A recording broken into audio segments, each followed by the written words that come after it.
are, you know, set up for this this 2v2 situation.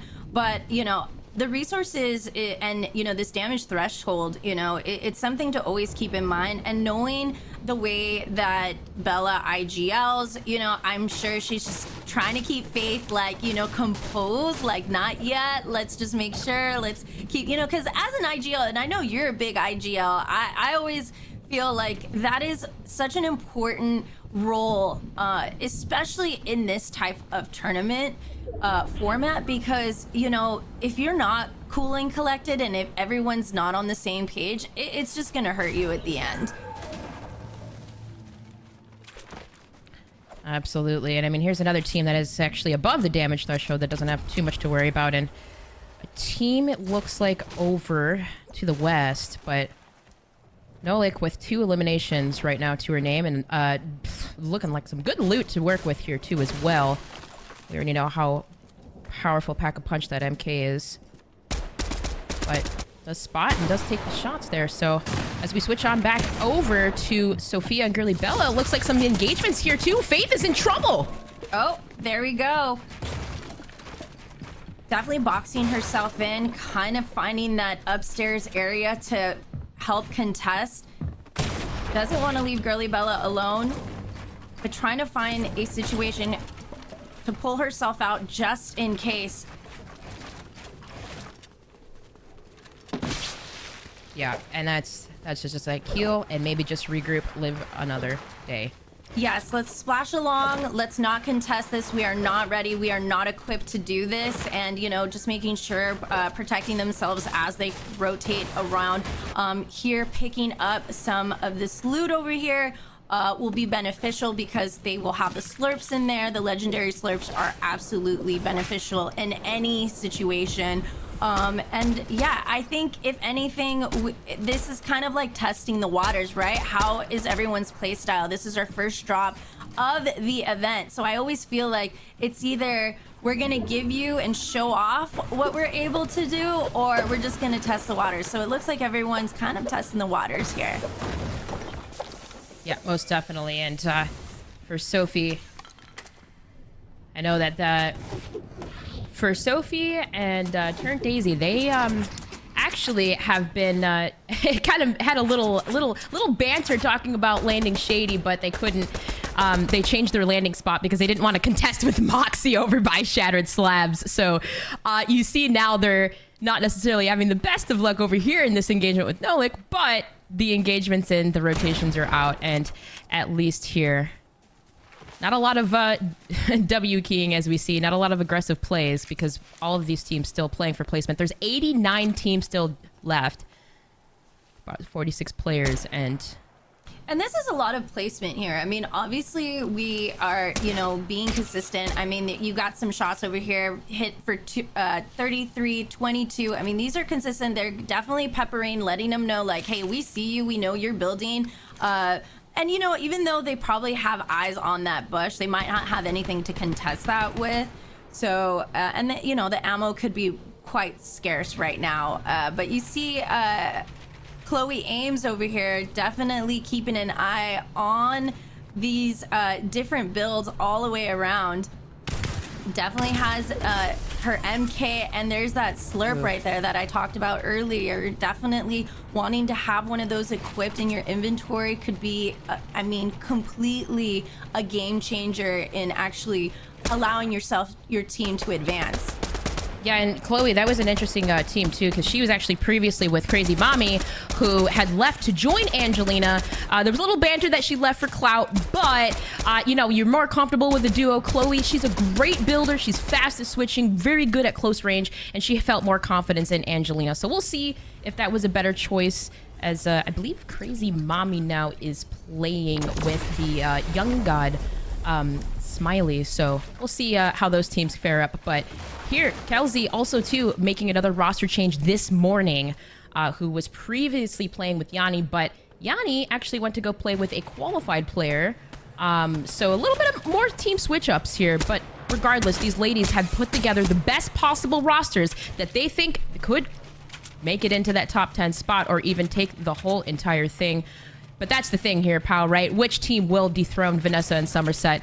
And Elims would definitely be the name of the game for that squad, but still positioning is key. Chloe's just still holding this high ground at Mega City, and you see a lot of teams too in the area just setting up, and there they are. Vanessa and Somerset still alive and in engagement up top. It's Kelsey. Well, you know, going back to what you were talking about with the roster mania, just so many changes, so many engagements, so many different little storylines that we'll be kind of in letting you in on today. But, you know, you see Vanessa over here, you know, keeping that medal definitely intact, because this is the engagement that is really gonna, you know, put Kelsey. Obviously, they've rotated with that island. They are right underneath it. They want to make sure that they're the team to contest it, because that island will substantially give you all the loot you need to win a game. So this is definitely going to be a heavy, and you can definitely see the other teams starting to rotate their way around and who is in fact going to take this island. But, you know, it's Kelsey, you know, on top of this house, kind of, you know, worming her way in, you know, still looting, still finding the resources that she needs. And of course, what I love too is, like, they know there's definitely awareness when it comes to certain teams that are just, you know, avid competitors, but it's all about timing, you know. And you could see Summer, like, closing in, you know, there is an awareness, like, when do we engage? And it looks like, you know, she's gonna be creeping up right here, but there's eyes over here. She's gonna back away. She does not want to engage just yet. She's gonna go back into her little fort for safety, you know, maybe say a little prayer, because she is not ready to engage in that just yet. Yes, and that is, I mean, there's so many teams, Maddie's, Kelsey's, like, there's a lot of teams that have same names, but that is Kels. That was the previous WOTE winner. That was with Yasmin. And keep in mind, between Somerset and Vanessa and Maddie, Kels, and Yasmin, and Sparkles, that trio, it was trios back in the day in October.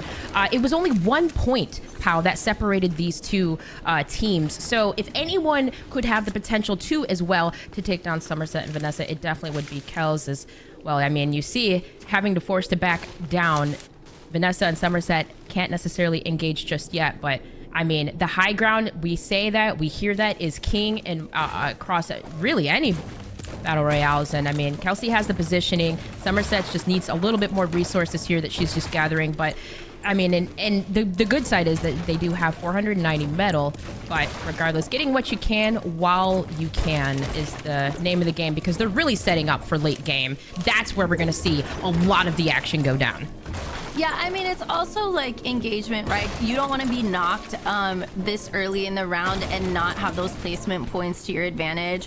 Or, you know, in a situation like being knocked in the beginning of the game is just so demoralizing. So I think for these ladies, I mean, it's just composure and just making sure that, you know, they are set. You can see they got, you know, enough slurp to get them through this whole event. But sometimes that's not enough, you know. And you could see, like, some of these teams are starting to give each other, okay, well, we have our areas secured. We're gonna let you know that we're here, but we're not gonna engage. And you can see WTJ just going in and just kind of peppering through and just letting her know, like, hey, you know, you can keep building here, but I'm just gonna let you know that I understand where you're going. And you know, she's got that MK, you know, it's just such a consistent AR. I absolutely love it. I will drop everything for my MK anytime I see it. Yeah, absolutely, especially with the red dot on that. And Yasmin, too, also another previous WOTE winner who actually placed 5th in the qualifier. So previous winner that was not invited, I believe, played through the qualifiers. They landed near the apparatus area, and then this is where they ended up in the rotation. So I think they had about 11 elims in the qualifier, about 143 points in score. But if anyone knows how to win, it is this previous winner, Yasmin. And I mean, still being able to pepper in shots. Almost was able to take the elimination there, but oh man, with teams being surrounded everywhere, it looks like they're getting peppered up from the high ground as well. You're right. This is not making them easy for them to be in this area. And they are down to 2 slurps over here. So they kind of have to make sure that they are not put in a position to use them right away. So they're going to see, you know, get some full pot shields over here. But, you know, they don't want to be caught in this storm for too long. They definitely need to start making their rotations out of here. And here they go. Nina making her way. You know, she doesn't have the most consistent AR over here, but, you know, for me, the Flapjack could be a hit or miss. Some people are absolutely legendary with it. Some people, it definitely has a kick. So, but sometimes, you know, beggars can't be choosers. You got to be dealt with what you got. Oh yeah, especially if you get that exotic Flapjack. But hey, might being able to rotate out into the storm, have a few heals to do it, but still not able to take off the elimination here. Nina and Yasmin are going to work up, and there it is. Karyu able to get one there. So that's 2 for this squad, but that storm's coming, pal. It is, and you know, as it starts ticking, the last thing you want to do is get caught with your build in the storm. Overly use your resources to actually rotate out of there. So you want to start making your moves now, and you can see Yanni just kind of like editing and trying to figure out a way, you know, to get her team over here. Looks like we're moving on to Lola Blood. Got a lot of teams pushing up right here, trying to make themselves into the safe zone. Somerset trying to rotate out of there, sees a lot of actions, trying to maybe possibly take some more advantage of that. She's got one limb here. Maybe this is the time to engage. Yeah. Definitely has eyes over here on the team. Vanessa pushing through. Definitely a time to engage, but it's like, oh my gosh, everyone is just hunkering down, settling inside of this zone. I mean, look at who's ahead of them too, pal. It's Ruby and it's Red right in front of them. So like the competition around them, like it's going to be hard to figure this one out as everyone's just peppering shots into all of the structures. But I mean, in pick 40 and choose your battles. This is about to go down, Ellen. I think everyone right here, this is where the blood pressure is about to change. I think if anything, Somerset, you know, could in fact just lay low right here and just start utilizing this third-party situation where she can actually start kind of knocking these teams down. But you got Yanni over here kind of sitting, you know, still a little bit, not making too much noise, finding a way to edit her way, making her way to this high ground over here. I mean, it's consistent in the sense that if she can just hold it down. Oh, but no, she's being contested from the top. That was not the edit move to do. You got Dig Amber over here, kind of pinched in the squad, but able to make some shots here through this area. Can she have, I mean, they have enough artillery just to get them through right here. They're just gonna completely knock this building down. She's gonna utilize her legendary slurps both in. I mean, you can see it now. Everyone's having them equipped. It's gonna be who has one towards the end circle. Yeah, and they had to also start rotating out, but they're taking the damage into those structures and of course trying to just pepper in some shots. They were definitely below the threshold, so it's going to be speedy rotations for them. But swinging on over on the other side, we do see Somerset still hunkered down here, and well, you see where that zone is pulling on this Naughty Nets area north, and that storm eye is shrinking. So you hear the audio. You hear the audio. Somerset's looking to push, just waiting to make her move, and she might right here. I mean, could you be any more sneakier, man? I mean, what a like.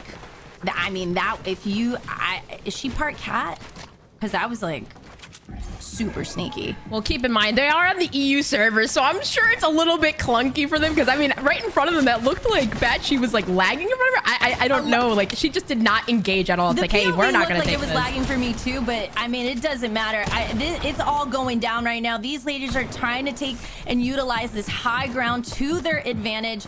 This is going to be like, who is the builder, right? Who has the advantage to build and put themselves in a position where not only they can be end circle, find the utilities, and find the last minute resources to get them on top, but you got Victoria over here. They're right at the top, you know, kind of looking down at all the madness that is going underneath them right now, being like, let's pepper these teams out of here. If they're going to contest us, we're going to punish them. Absolutely. And if you didn't know who Lola, Blood, and Victoria were, they were a team, again, that placed 6th in the qualifier. They had a lot of elims, but they placed 6th because they didn't necessarily get as many placement points. So able to pick up those elims, being able to stay alive late game was important, and obviously they're able to do just that. Right underneath them, you see Riv, you see Caroline, and once again, back on Somerset. But still, 679 above the damage threshold still, and yeah, that zone is moving. Somerset just like a cat moving along just as well. She's got the augment to jump and rotate out of there, so she's gonna utilize that. She's got a team right underneath them. Can she contest them? You know, she definitely made herself, you know, known that she is there. There's the edit and the knock and a limb perfectly set. You know, she definitely is coming in for that thirst. She's gonna get the loot. She's got that legendary flap that you talked about, Ellen. So it's gonna be like, let me take all the goodies. Thank you for bringing this to my attention. And yeah, she's does not want to get caught here though in this storm. So she is rotating out of there, fighting her way through, completely annihilating anyone in her way. Oh my gosh, and how many times have we seen these ladies do that? Running in storms, running away from storms, turning and burning, but in these moments, they thrive the best because they constantly trade each other out. But look at this editing from Somerset. So quick, so pristine, and still regrouping here. They have one, it looks like MV and the qualifier winners right above them, so they're gonna have to back down from that. But either way, they're favoring the rotations in the zones. Pow, they do this, of course, always in the late game, but it's the priority here. I mean, they're just focused on that. They're not even focused on fighting. They're letting everybody else engage, and Moxie's doing just that. Moxie over here finding the teams, also finding the rotation and the safe area to find. Oh, definitely getting behind a team over here, finding some metal to just make a safe area to rotate. Back on down, yeah. They don't need to force an engagement. They just need to keep playing for the late game. As you see, there are 15 teams left. 14 players left. 5 we got 5 teams left over here with 12 people left. Oh! And there's a knock. Oh, Ruby is down. Vanessa's trying to make her way over there as well. Everyone is just dropping down so fast. Oh no! She definitely got caught over here. We got Moxie coming in. You got Turntiles with 5 eliminations over here. That's Daisy. That's Daisy and Sophie. Hold on just a second. So we saw them earlier in the game. They were able to get out, and now, but look it's Moxie and Reg right in front of them, and also to Peach Cobbler and Melissa up at the top. That high ground, Ellen. The 3rd place Warriors looking to secure the first game of the day. And Melissa, I mean, this is it. She's insane. This is it. This is the last 2. It's high ground versus low ground. Who is going to strategically put themselves in a position to take the first win? We got a solo player. We got 2 teams over here. I mean, look at the setup that Peach Cobbler has. I mean, you know, if they can make themselves way over there, they're not trying to make a lot of noise right now, Ellen. Yeah, but they could potentially be in trouble. But Moxie is. Are Moxie and Reg really potentially about to drop? Because look they have no heals. Peach Cobbler has no heals, and it's going down. She was able to. It looks like Reg fell. I don't know if that was gas or if that was her, but either which way, that was the storm. Could we have a potential heal off? They have the heals to get them through, and there you have it. Our first winners of the day. Massilia and Peach Cobbler, and who would have thought? I mean, where did they come from? I don't even think we had seen them at all that in the whole entire map, but I mean, they were positioning's up in the sky. They were up in the sky. They didn't want anyone to even know where they were. They were taking advantage of high ground and placement, and there you have it. Sometimes you gotta be patient. Sometimes you have to be around the chaos and know exactly when to engage, and that was it. And you know, we've been talking about like the heals and the legendary slurps. You know, they didn't have anything to, you know, heal them at that end last storm, so you hate to see it, but they were fully prepared. Yeah, most definitely. That was insane. It really did look like Moxie and Reg were going to have it there, but having those seals were important, which Cobbler didn't, but Celia definitely did there to save the game. But that was definitely very, very, very close. It's very close. I think one of the things to keep in mind too, when you're kind of in a situation, you know, now that we've dropped in for the first time, the nerves have, you know, cooled just a bit. But I feel like, you know, we kept zoning in on Somerset. You know, I think she now is very aware what it needs to happen to, you know, continue, you know, this top placement. Obviously, they didn't have as much limbs, but they were playing for placement. You know, there was a lot of opportunities where they could have engaged, they backed off, they wanted to live another day. So that definitely is something to keep in mind. You know, you live and you learn. So I think now that we have that first game out of the way, it's going to be really interesting if we adapt, we completely throw every idea that we talked about, or we completely stick to what we know. Most definitely. And that's the thing, when, of course, everyone's tallying up the scores and everything, we look at in terms of the eliminations, the placement points, everything in total that essentially who's going to be in first after that last map. But the fact that Moxie and Reg were alive, I mean, in that top 2 spot, just coming from the last game, right? Just second place, being so close, so consistent. This duo, I feel like just as time goes on, they just get better and better and better. And that was one of the questions going into today was, will they be able to take Somerset and Vanessa, the back-to-back champions, going for that 3-time? But it's looking pretty good for them so far, as at least they were able to take second. Yeah, I mean, I think at the end of the day, yeah, you know, coming in second's great with points and limbs, but at that first place, being the team to say, you know, we won first game, it brings a lot of confidence into the next few rounds. So I think they just need to take that momentum and keep forward with it. But, you know, we saw a lot of teams as the last final builds were happening, you know, there was some editing mistakes that were happening, you know, some mental crumbles that started happening with the teams. You could see some of them falling apart, because at the end of the day, there's 2 things that are gonna, you know, scare you in builds. It's when someone can edit better than you and catch you off guard, or you don't have the resources. And it looked like a lot of teams, you know, were kind of just at that point where they didn't have the resources. They were trying to get out of the storm. They were trying to find a place, an area to keep themselves safe for those placement points, you know? So I think at the end of the day, it's kind of the live and learn.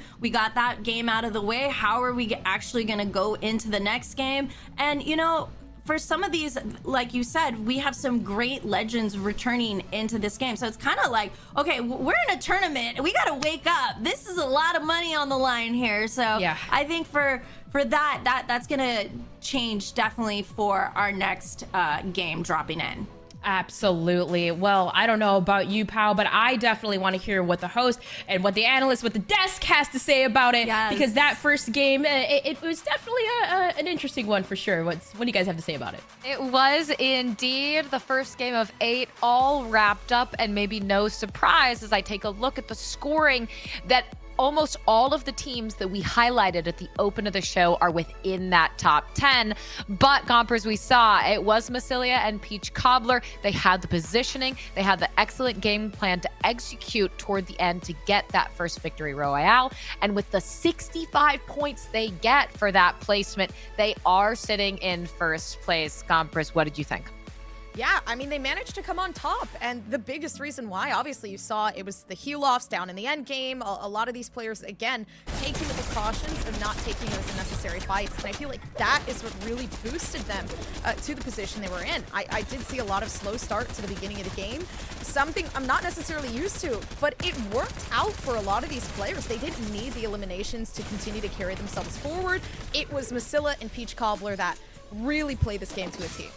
But Gompers, you've got to be careful with that though, right? Yes, you get the victory royale and that is so pivotal, but each of those eliminations is worth 2 points. So their team, they only had 2 at the end as we look at the leaderboard. And case in point, Reg and Moxie, Gompers, they are right behind them at 66 points. If we're talking about elims, obviously, I feel like Moxie and Reg, we got to talk about them a little bit in the beginning of